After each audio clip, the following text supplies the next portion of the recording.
2 हा अपूर्णांक कोणत्या प्रकारात येतो? कोणत्या प्रकारात येतो असं विचारले. तर त्याचा उत्तर काय आहे ते विचारले? काहीच नाही. काय विचारलं? फक्त कोणत्या प्रकारात येतो. आता अपूर्णांकाचे सुद्धा प्रकार आहेत. त्या प्रकारामध्ये अंशाधिक अपूर्णांक आहे, छेदाधिक अपूर्णांक आहे, पूर्णांकयुक्त अपूर्णांक असे 3 प्रकार आहेत. छेदाधिक, अंशाधिक आणि पूर्णांकयुक्त अपूर्णांक. आता तिन्ही याचा अर्थ मी तुम्हाला सांगते, मग तुम्हीच मला उत्तर सांगा. बरोबर, तुम्ही मला लगेच उत्तर देणार ज्यावेळेस मी तुम्हाला याचं अर्थ सांगेन. अर्थ न समजल्यामुळे तुम्ही त्याचं उत्तर यापैकी नाही दिले. बरोबर की नाही? आता त्याचा अर्थ काय? पहिल्या शब्दाचा अर्थ आहे अंशाधिक, अंश अधिक.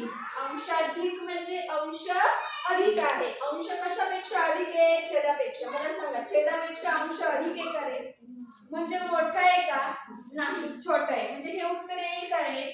नाही. आता पुढचं छेदाधिक म्हणजे याचा अर्थ होतो छेद हा अंशापेक्षा अधिक आहे.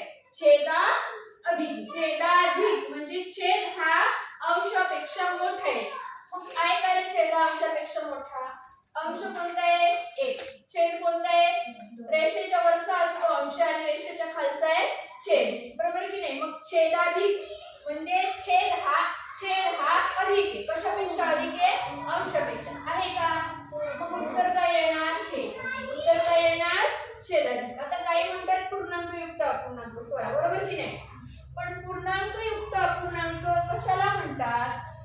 3.1/2 वाचतानाच आपण त्याला तसं वाचतोय 3.1/2. बरोबर की नाही? म्हणजे पूर्णांक जिथं वाचतो तिथंच पूर्णांकयुक्त अपूर्णांक आलाय. पूर्णांक 3 पूर्णांक. पूर्णांक म्हणजे पूर्ण अंक. पूर्णांक म्हणजे पूर्ण अंक. आलं लक्षात? अंशाधिक म्हणजे अंश अधिक आहे. कशापेक्षा? छेदापेक्षा. छेदाधिक म्हणजे छेद हा अधिक आहे. कशापेक्षा? अंशापेक्षा. पूर्णांकयुक्त, पूर्णांक म्हणजे ज्याच्यामध्ये पूर्ण अंक आला पाहिजे. पूर्ण अंक आलाय का रे? हो. 1/2 याच्यामध्ये आला. याच्यामध्ये पूर्ण अंक आलाय का कुठे? नाही. मग तो पूर्णांकयुक्त अपूर्णांक असेल का?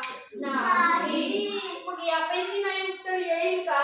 नाही. मग उत्तर काय येईल? छेदाधिक अपूर्णांक. आता मी तुम्हाला 2-3 अपूर्णांक देते, मला पटपट उत्तर सांगायचं. छेदाधिक आहे, अंशाधिक आहे की पूर्णांकयुक्त आहे? ओके, चला फर्स्ट मी लिहिते. कुठला अपूर्णांक आहे? सांगा. छेदाधिक. छेदाधिक कसं? अंशाधिक आहे, कारण अंश मोठा आहे ना छेदापेक्षा. मग कुठला आहे अपूर्णांक? अंशाधिक. आता दुसरा कुठला अपूर्णांक आहे सांगा? छेदाधिक अपूर्णांक. कारण याचा छेद मोठा आहे, अंश छोटा आहे. बरोबर? अंशापेक्षा छेद मोठा म्हणून छेदाधिक. आता हा कुठला अपूर्णांक आहे? पूर्णांकयुक्त.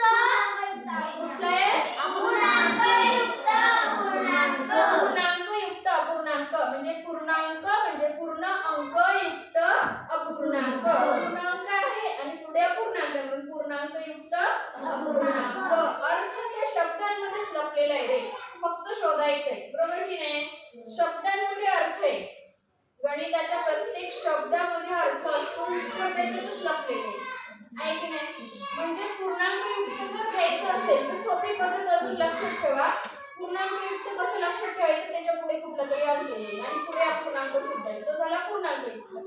छेद मोठा असेल तर छेदाधिक, अंश मोठा असेल तर अंशाधिक. आणि लक्षात सोपं आहे का नाही? हो, ठीक.